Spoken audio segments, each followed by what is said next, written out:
And I would jump on this. What aspects of yourself did you rediscover after the marriage ended? And for me, I had to redirect my attention towards my education and the child I was raising. Um, and for me, like the whole relationship aspect, that whole being in a relationship aspect, like during that time during school, it was for me, it was over. Like I didn't want to do it because I suffered such a horrible heartbreak, just a horrible heartbreak, and just thinking about it is like it just brings back memories of like, dang, like from where I was to where I came is a completely big difference. Like I don't drink as much, regardless of how much liquor I had. Right. I don't drink as much. I'm very cautious about that, but I've seen the dark side of how being in love with somebody tremendously can awaken such a dark side or a dark moment. And I never really shared that with too many people. And it's really like it was a dark time in my life that I'll never forget, because it was one of my greatest lessons of how your whole life can get turned upside down. I could have lost my job quickly. If the course would have found out, I could have lost custody of my son. Yeah. Like so many things could have happened because of the decision that I made, because I fell in such of a tunnel hole. But I'm not going to take over the whole conversation. But I do understand how love can hurt you in a way where it changes you. Oh yeah, it'll definitely change you. Now, I pose a question to you, as what aspect of yourself did you rediscover after the marriage had ended?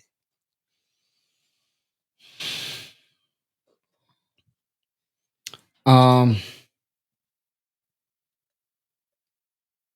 of the things that hit me the hardest was that I had to start all over. And when I got to think about it, I was literally thinking about little stuff. I'm like, I got to buy toilet paper all over. I got to buy soap all over. I got to buy trash. You see what I'm saying? Real simple stuff. Stuff you probably didn't have to worry about before. I had to, but it's different when you have help. True. You know what I mean? Right. So and now it's like, okay, it's just me. And then I was like, okay, Tim, you got to pull this together because you still got 2 kids to raise. True. You still got to be a father. Just because you divorced don't mean you're no longer a father. Yeah. You're there for life. You know what I mean? So I had to, pull things together, man. It wasn't easy, but I did it. I mean, my sons look at me now like they can't believe it. You know what I mean? And they like, my youngest told me, he was like, he said, he had a conversation with his mom. He was like, all the stuff was, this and that. And, and Dad, look at everything that he has. And he did it by himself. That's what the conversation they will have one day. It's like, and he did it by himself. So it's a struggle. But once you lock in and, you no longer need that tissue for them crying days and nights, and you lock in, the rest would be history, man. I was going to school and working at Target at night. Dang. That's not rough. I was going to school and working at Target at night. I remember going to school at Wayne State. I was working at Meyer at night and then trying to go to Wayne State in the morning. Didn't even get no sleep. Yep. Just go in the morning to go to school, man. I almost crashed my car because I fell asleep behind the wheel. Yep.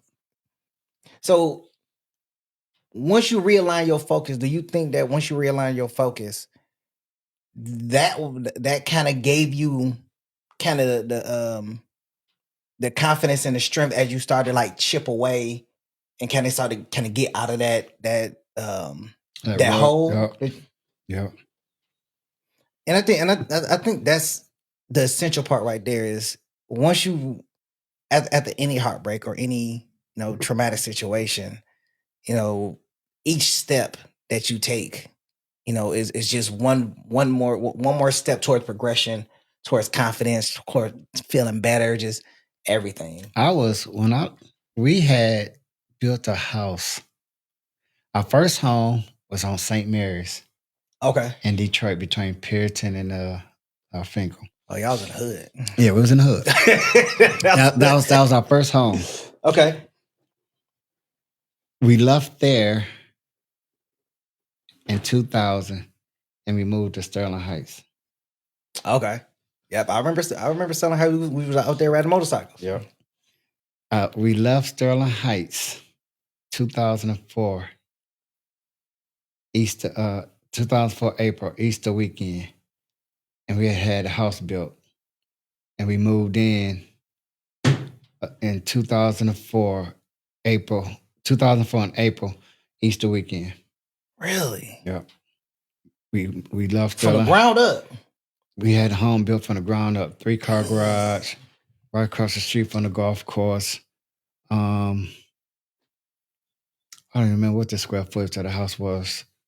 3 bedrooms, 3 full baths, I think it might have been. Jeez. A walkout, which is, you could be in the basement, you could walk out into the backyard. Yeah. A walkout. I want to say the house was like 2,800. But, then, I didn't move my stuff there. I just moved her, the kids, and her great aunt out there. Why is that? I stayed at Sterling Heights. What I'm gonna go for? Because you helped build it. Like it was your investment as well. Yeah. So you say. So I stayed in Sterling Heights for a few months, and she was like, "Well, you out here pretty much all the time. Why don't you just bring your clothes out here? Blah blah blah." Trying to make it seem like everything was gonna be hunky dory, but she knew she wasn't. She knew she was done many years ago. So because I wanted the marriage, I didn't want a divorce because I want the marriage. I just moved my clothes out there, and I didn't even stay long. I moved them there in April 2004, and I came, I think, 2 months after that, and I left in September. I called my sister, Pam, before I left, and I told her I need a place to stay. She didn't ask me no questions. She said, I'll give you the key made. So I was basically homeless. But why did you move so soon if you wanted the marriage, though? I mean, you had the house built. She was just wilding out. She was wilding out. Okay. You know what I mean? Okay. And I wasn't, and had been for a very long time. Okay. So, at that point, I'm just like, you know what? I'm not doing this. Okay. So I called my sister, told her I need a place to stay. She said, I'll get you a key made. She said, when you coming? I said, I'll be there such and such day. She said, all right, I had a key made. Went, stayed with her for a few years. She didn't hire me for no rent or nothing. You know what I mean? I did all the cooking, and anything that needed to be repaired around the house, she'll pay for and I'll repair it. And so I didn't even have a bed to sleep on. When you was at Auntie Pam's house? I didn't have a bed. You was on the couch? I was on the floor. So my sons called me and was like, Dad, we want to come spend the night with you. I said, well, guys, I'm going to be honest with you. I don't have a bed. I'm sleeping on the floor. They was like, we don't care. We're going to sleep on the floor with you. And I was like, all right, bet. Come on. And they came. I had them for the weekend. Sure enough, we all went in that room and slept on the floor. That's real. And I mean, I like the fact that you were honest about it. Now, mind you, she took the home we had on St. Mary's, sold it to some guy she know. Didn't give me no money. Kept all the money. No big deal. Then my brother, his wife moved into the home in Sterling Heights, and they was paying her rent. And then I just left the house in Oxford, Michigan. That's why we had a house built, Oxford, Michigan. Okay, that's far. Yeah. Far. Yep. I mean, it's probably a lot of land out there, but it's far. Yep. So I left them in that house, came back to the city, got my stuff together. It was just one thing after another. I just, chipped away slowly but surely. And I'm here now. You know what I mean? Yeah. And that's a. And everything is I done by myself. The story you telling is, and I know that I've heard the story in so many different facets before from other men about what they went through, starting over, rebuilding, trying to find themselves again and everything. Yeah. My kids never met any of the women that I dated or called myself dating after I divorced, after their mother and I divorced. And I had one girl that was hounding me about meeting my kids. I said, we don't even know what we gonna do. Why would I introduce you to my kids? That's a fact. Why would I do that? Have them confused. That's a fact. That's my a fact. Kids only seen one girl out of all those years. And it was only because they was being dropped off at my sister's house where I was living at. And I couldn't get the young lady out the house fast enough. Yeah, that's when they pulled up, she was on the porch about to leave. So at that point, I just went on and introduced her. I mean, at that point, you really don't have a choice. You know what I mean? Because they don't be like, who is that? You really had a choice. And this particular young lady, now I had a car. I had a silver Cavalier. Yeah. I had just bought. And when I bought it, I was in Oxford, Michigan. So when I left, they had no way to get in contact with me. So that's the vehicle I was using to get back and forth to work, to go to school, yada, yada, yada. So I get a phone call one day. And the young man said, hey, Timothy, this is, such and such. I'm the repo man. He said, you still reside, and called out my address. And so I said, yes, I do. He said, okay, when can I make an appointment to come pick up the car? I said, you come get it tomorrow. So I clean it out, take the place off of it, and leave the keys in the car. He said, I appreciate it. That's what I did. And the girl that I was trying to get out the house and couldn't get out fast enough, bought me a smart bus pass to get back and forth to school and work. That's something. I stacked my money, and I bought a little used Thunderbird. Okay. You may remember that blue Thunderbird I had. I bought that. Kept working hard. Kept stacking. Kept working hard. Then I wound up buying a 09 Impala. And then I was on somebody else's insurance at the time. I had that Impala. And she couldn't pay her part of the insurance that month.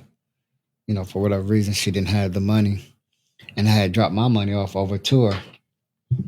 And she didn't pay the insurance because she was like, why should I give them your part? And I only have my part. They still go cancel the insurance. So insurance got canceled. I went down to, what's that spot over on,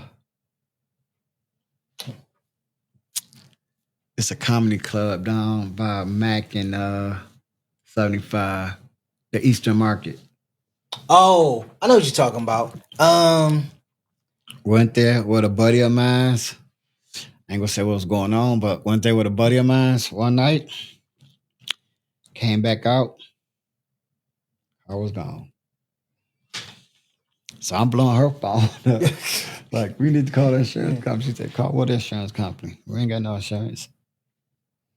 I had that car for about a month. gone. Damn. So, just working hard and just, stacking. That's it. Staying So- focused.